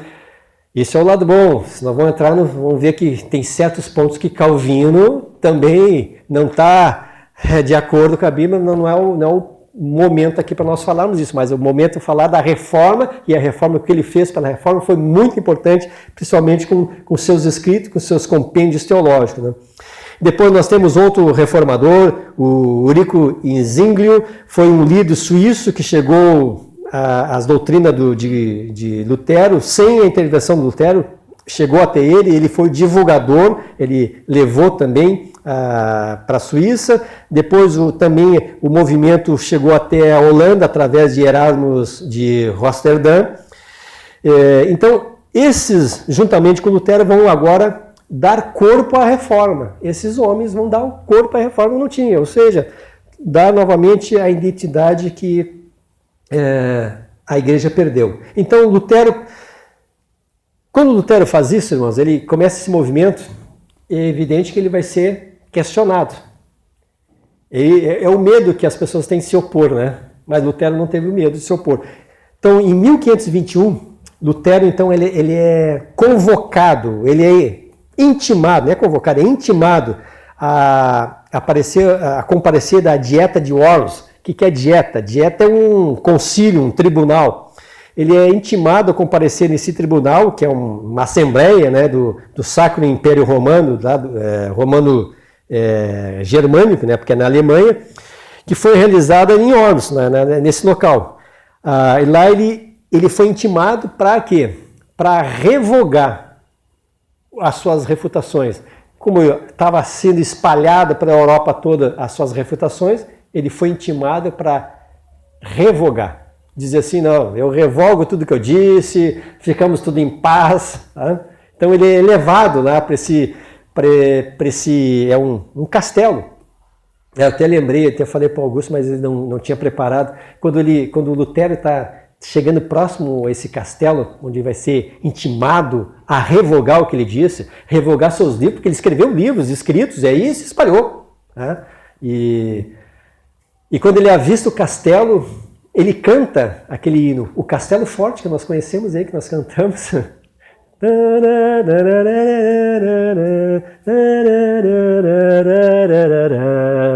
Isso é cantado pelo próprio Lutero, né?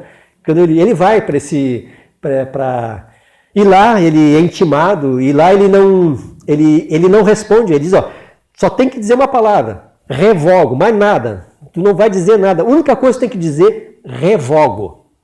E quando ele vai, ele não consegue, ele diz, olha, ele diz que que aceitava a correção, desde que a correção tivesse com base bíblica. Se a Bíblia apontar os erros, eu aceito a correção e revogo. Bem assim, não tem como. Aí ele pediu um tempo, um prazo, que ele queria ter firmeza e convincente nas suas palavras, né? Ele queria um prazo. Aí deram um dia para ele pensar. Ele volta lá no castelo. E quando ele volta, ele fala tudo abertamente, diz que não podia ir contra a sua consciência, contra a sua palavra. Então ele não revoga. E aí ele divide aquele plenário todo, aquela confusão, ele sai de lá. E Lutero sai desse concílio, dessa dieta, né, desse tribunal. E lá, quando ele está retornando, estou resumindo aqui para não entrar, porque os horários, não sei que horas, não sei se eu já passei no horário, não? Olha só, então ele sai lá da dieta, com o concílio lá dividido, porque as pessoas foram impactadas pelo que ele disse, pela coragem, pelas coisas que ele disse, ele demonstrou, e ele, quando está retornando, ele é praticamente sequestrado pelos encapuzados. Eles colocam, interfere a carroça dele que está indo, né? Ele tinha os seus guarda-costas, esses guarda-costas vão embora, ele fica só com o seu cocheiro, que se diz, né, que conduz a carroça, e lá ele é interceptado, coloca um capuz nele, por isso os encapuzados colocam um capuz para não saber onde é que ele está indo, eles levam ele.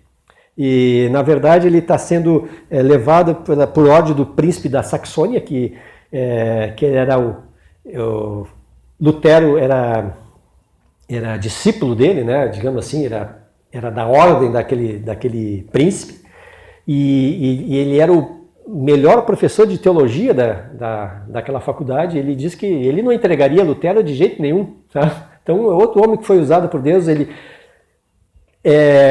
sequestra Lutero e leva para o castelo de Waldberg, leva para esse castelo escondido. Ele lá fica escondido. Lá. E aí ele não podia sair. Aí até queria sair. E aí lá nesse castelo ele fica escondido, e aí ele se transforma, se disfarça no Cavaleiro Jorge, não tem nada a ver com, mas é Cavaleiro Jorge, disfarçado de Cavaleiro Jorge. Lá nesse castelo, irmão, sabe o que ele vai acontecer lá? Lá ele traduz a Bíblia para o idioma do povo, traduz a Bíblia para o alemão. Foi uma das maiores contribuições de Lutero, a tradução da Bíblia, ou seja, as pessoas iam a ter pela primeira vez acesso à Bíblia. Vejam só, não tinha nem acesso. Por isso que eu digo, já pensou se não tivesse a reforma, será que nós teríamos acesso à Bíblia hoje? A gente até faz uma pergunta, será que teríamos? Porque do jeito que está, com acesso à Bíblia, já está desse jeito, imagina? Vejam só, aí ele traduz a Bíblia para o alemão. Foi uma das principais obras que Lutero deixa para nós. Ele traduz a Bíblia para o alemão e começa então um movimento da igreja reformada. A igreja começa a trazer de novo, aí a igreja começa a trazer de novo a forma, o modelo, e o modelo começa a voltar, começa a chegar novamente, porque novamente a Bíblia estava presente na igreja. Até então a Bíblia não estava mais presente na igreja, tinha sumido. Era só os credos, os ditos papais, as bulas papais que tinham valor canônico. Só eles tinham interpretação. Então, a partir de então, a Bíblia começou a chegar novamente na igreja, no povo, e o povo começou a ter conhecimento da verdade, e o povo começou novamente a ter a sua identidade. Aí houve a deforma e começou uma reforma. Tira tudo que está estragado e começamos a arrumar. Estão entendendo por que veio a reforma? Mais uma vez repetindo. A igreja era a mesma. Era aquela igreja de Atos dos Apóstolos, capítulo 2.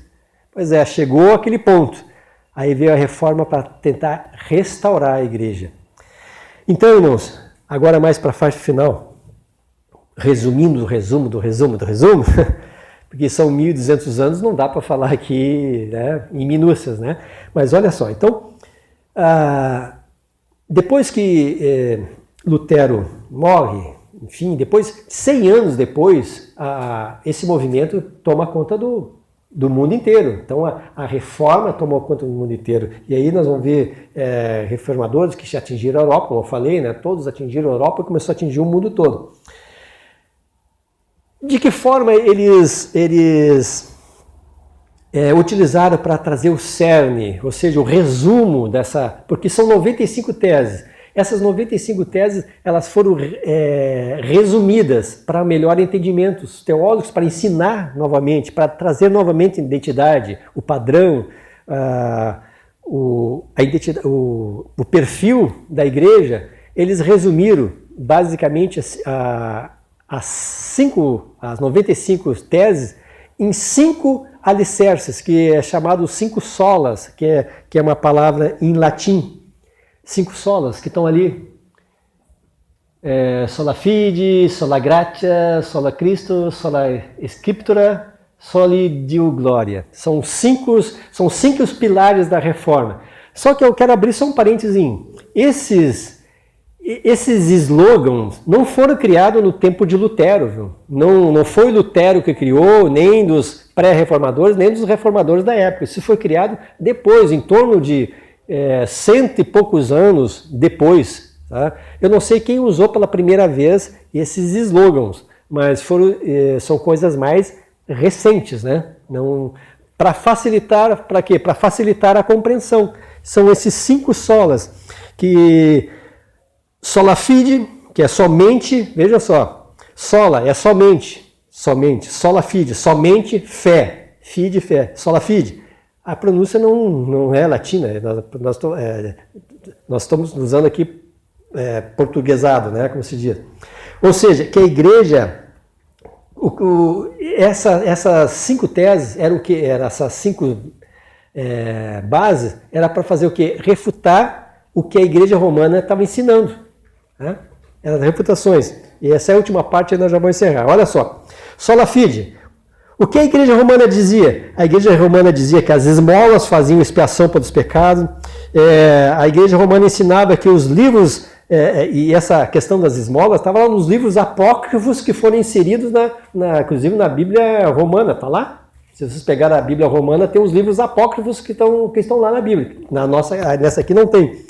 Então dizia que a salvação é por meio de obras, tem que fazer penitência, tem que se fazer sacrifício, tem que pagar algum preço de alguma maneira, tem que fazer, tem que adquirir. Então a salvação estava na mão da pessoa, a pessoa estava sobre o envolvimento humano com relação à salvação. Aí vem a reforma e diz, não, sola fide, só a fé. A salvação é uma dádiva de Deus, é pela graça, é pela fé, não vem de ninguém, é um dom de Deus, não vem para essas obras para ninguém se gloriar. Não! Sola fide, só a fé, somente pela fé. E é pela fé que nós alcançamos a graça. Depois, lembro de Efésios 2, né? Pela graça sois salvos mediante a fé. Isso não vem de vós, é dom de Deus, não por obras para que ninguém se glorie, né? Segundo, sola gracias, somente a graça. Por quê? Porque graça é charis. Charis em grego, o que é charis? Ou cariz, algumas versões dizem assim, cariz. Eu gosto mais de charis. O que é charis? É um dom imerecido. Se é imerecido, o que a gente podia fazer de obra para merecer a salvação? Mas a igreja dizia que é através de penitência, através de como é que eles usam a expressão? Que os espíritas usam muito, caridade. Tem que fazer caridade. Por isso eles fazem muito obras de caridade, porque estão comprando a salvação. Né? Que mais aqui? A sola graça, né? Quando Deus olha para nós, eu lembrei do versículo de Isaías 56, quando Deus olha para nossas obras, lembra o que Isaías diz? Quando olha para nossas obras, diz que as nossas obras de justiça são trapos de imundícia. Então, não temos obras que nos tenha condição de galgar algum merecimento, algo que possa merecer um único favor de Deus. Que coisa, né? Então, sola scriptura, depois, ou seja, então, a igreja romana, ele dizia que era dessa forma, dessa maneira, precisamos fazer dessa maneira, mas a reforma diz, não, Não, é só pela graça, é só pela misericórdia. E eu digo mais, irmãos, nós vamos entrar no céu, irmãos, só pela misericórdia de Deus. Não pensa que você é santinho porque tem a carteirinha, porque é membro, que faz alguma coisa na igreja. Irmãos, isso é a nossa obrigação, é nosso dever de fazer. Isso não vai levar ninguém para o céu. É só pela graça de Deus, pela infinita misericórdia de Deus. Se Ele olhar para nós com os olhos de misericórdia, nós vamos entrar na glória de Deus. Se não, não adianta apresentar o currículo aqui de obras que nós fizemos, que não vai adiantar nada para nós ingressarmos no céu. O item 3, sola scriptura, somente a escritura. Esse ponto, então, a igreja romana utilizava o quê? A tradição, que tinha o mesmo valor das escrituras, as bulas papais, documentos feitos pelos papas, mensagem em forma de bulas tinham o mesmo valor canônico. Eles ensinavam também através das encíclicas. Lembra que as encíclicas, que as mensagens que os papas mandavam, que tinham valor canônico também, as encíclicas que abordavam diversos assuntos, também tinha esse valor canônico. Eram a tradição, as bulas, encíclica, tudo tinha o mesmo valor das escrituras e muitas vezes acima das escrituras. E às vezes nós vemos hoje, irmãos, tem pessoas que firmam, fundamentam a sua fé através de mensagens proféticas, seguem mais as mensagens proféticas, que muitas vezes não tem nada a ver com as escrituras e tem mais valor do que a própria Bíblia, segue muito mais do que isso. Mas vem a reforma e diz, não, somente a escritura, sola escritura, somente a Bíblia, somente a Bíblia, somente a palavra de Deus. Não, nada disso, nenhuma bula, nenhuma ordem papal, nenhuma profecia, nenhuma revelação, nada vai ser maior do que a Bíblia. Nada, somente a Bíblia. E depois, então, e quanto a isso, irmãos, eu tenho que mencionar aqui o que João advertiu. Eu vou ler para os irmãos aqui. João advertiu lá em João capítulo 22, versículo 18 e versículo 29. Olha o que ele diz. Porque eu testifico a todo aquele que ouvir as palavras da profecia desse livro que, se alguém lhes acrescentar uma coisa, Deus fará vir sobre ele as pragas que estão escritas nesse livro. 19. E se alguém tirar qualquer palavra do livro dessa profecia, Deus tirará sua parte da árvore da vida e da cidade santa que estão escritas nesse livro. Não, a advertência não é minha, é de João. Depois a última, sola Christus, somente Cristo, somente Cristo. O que a igreja romana ensinava? Cristo mediava, mas Maria mediava também. Cristo salva, mas Maria também é corredentora de Cristo. Cristo media, mas Pedro também media. Os santos mortos também mediam. Mas vem a reforma e diz, não, somente Cristo, sola Cristo. As mães compreendem isso, mas não, só Cristo. Porque há um só Deus, um só mediador entre Deus e os homens, Jesus Cristo, homem, ao qual se deu a si mesmo em preço de redenção por todos, para servir de testemunho ao seu tempo. Onde é que está escrito que Maria derramou seu sangue por nós? Onde é que está escrito que esses homens derramaram alguma coisa da sua vida por nós? Sola Cristo, somente mais ninguém. E hoje nós vemos que nas nossas vidas tem homens que estão intermediando, tem bispos, tem apóstolos, tem pastores, tem homens, tem mulheres que dizem que tem intimidade com Deus. Então eles ficam intermediando. Hoje, irmãos, não se vende mais indulgência, não se vende mais, mas hoje se vende orações, se vende palavras aqui no púlpito, é vendida. Se vende louvores. E o que encerra todos esses pilares, só lhe deu glória. Ou seja, o resultado desses pilares é o quê? A glória de Deus. Só lhe deu glória. Aleluia. Mas entende isso? Ou seja, tudo isso é para a glória de Deus. Hoje nós vivemos as igrejas antropocêntricas. Você entende o que é a igreja antropocêntrica? Onde o homem é o centro das igrejas. Onde a arrecadação da igreja é o centro. Onde, como eu falei, não se vende indulgência, mas se vende hinos, se vende pregações, se vende louvores. É tudo voltado para a centralização no homem, no ser humano. Vem a reforma e diz, não, só lá deu glória, só lhe deu glória, só Deus a glória, só dê glória a Deus. Nós não merecemos glória nenhuma, honra nenhuma, irmãos. E hoje nós temos até culto a personalidades. Temos ou não temos? E aí a pergunta, está 11h15, é demais, o Mosé está assim, cansado de estar sentado. Mas, irmãos, uma pergunta para o final.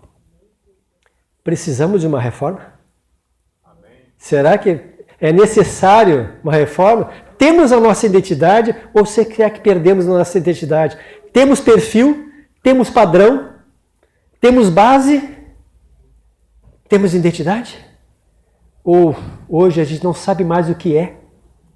Tem muitos crentes que não sabem mais o que são, irmãos. E a identidade diz o que, irmãos? Você pega a carteira de identidade, a primeira coisa que se vê na identidade diz o que? A sua filiação. Tem pessoas que nem sabem mais de que são filhos. Vocês entendem isso, irmãos? São filhos de quem? Não sei, é uma confusão doutrinárias. Nós precisamos voltar para as Escrituras, somente as Escrituras, irmãos. Precisamos voltar a esse padrão e não ter medo, irmão, de se opor. E se opor aqui, irmão, não é querer fazer rebelião. Eu sei que às vezes eu posso ter sido taxado de rebelde por certas atitudes, mas eu não tenho voz para me opor. Então eu me calo, mostrando a oposição. Está errado, sim. E cada vez que eu tenho a oportunidade de usar o púlpito, eu digo, está errado, sim. Nós precisamos voltar à Bíblia, aos padrões. Essa é a verdade é essa. Precisamos que a identidade está sendo perdida, irmãos. E se todos ficarem no silêncio, quietos, talvez essa mudança nunca ocorra até a volta de Jesus. E muitos vão entrar nesse caminho largo de facilidades, como está hoje aí, e vão se perder. Mas a verdade é essa. Nós precisamos de uma reforma. Deus há de levantar alguém, algum monge, né? Não temos um monge, mas não quero dizer os nomenclatura eclesiásticas, mas alguém dentro do sistema que tenha essa visão, essa coragem de se opor a um sistema corrompido. A expressão eu sei que é forte, mas é um sistema corrompido que não demonstra que essa igreja que foi fundada em Atos dos Apóstolos, capítulo 2, alicerçada na doutrina dos apóstolos, fundamentada, enriquecida com o Espírito Santo que derramou sobre ele como línguas de fogo, com o acabamento doutrinário de Paulo, que é essas doutrinas que estão aqui, continuam aqui. E a Bíblia, irmãos, ela foi acabada, ela foi cabal. A obra da salvação terminou aqui. Tudo o que é necessário, não é necessário mais acrescentar mais nada. Nada se coloca essa palavra. Tudo que é necessário está aqui. Fechou-se as Escrituras, irmãos. Não precisa nenhuma revelação nova, não precisa nenhuma profecia vinda de anjo. Mas, irmão Jorge, temos profecias, isso não é antibíblico? Não, as profecias são, as revelações são, mas todas com base bíblica. O próprio Jesus profetizou disso com base bíblica, como eu demonstrei para vocês. Em conformidade com a Bíblia. Não pode estar fora. O que eu sou contra é isso. Doutrinas criadas por homens em cima de revelações que têm autoridade superior à própria Bíblia. É isso. E as pessoas estão vivendo segundo essas ordens. Tem igrejas inteiras que vivem mais... atende às determinações dos escritos de uma profeta do que a própria Bíblia. A Bíblia deixa de lado. E às vezes nos nossos cultos, irmãos, a Bíblia não é nem aberta. Eu tive um dos últimos eventos aqui no IBE, aqui no Educandário, o movimento é do Círculo de Oração, eu vi que a Bíblia entrou fechada no púlpito, terminou as reuniões, saiu fechada. Sequer for aberta a Bíblia aqui. E vocês vão lembrar, se vocês prestem atenção, foi aqui. E aí os comentários, que bênção! Eu no meu coração, meu Deus, Nada substitui a Bíblia, irmãos. Nada. Nenhuma experiência, por mais linda e bela que seja, nada vai substituir essa palavra aqui. E a Bíblia nem aberta foi. Entrou fechada e saiu fechada. Amém, irmãos? Os irmãos compreenderam? Desculpa o cansaço que eu dei para os irmãos, mas é que 1.200 anos assim, mas eu acredito que os irmãos tenham compreendido um pouco da história. Esse foi um pouquinho da história da nossa igreja, da igreja que foi criada em Atos dos Apóstolos, capítulo 2. Amém? Irmão Ciro, muito obrigado, Deus abençoe, que o Espírito Santo deixe mais vivo e claro para vocês. Amém. Bem.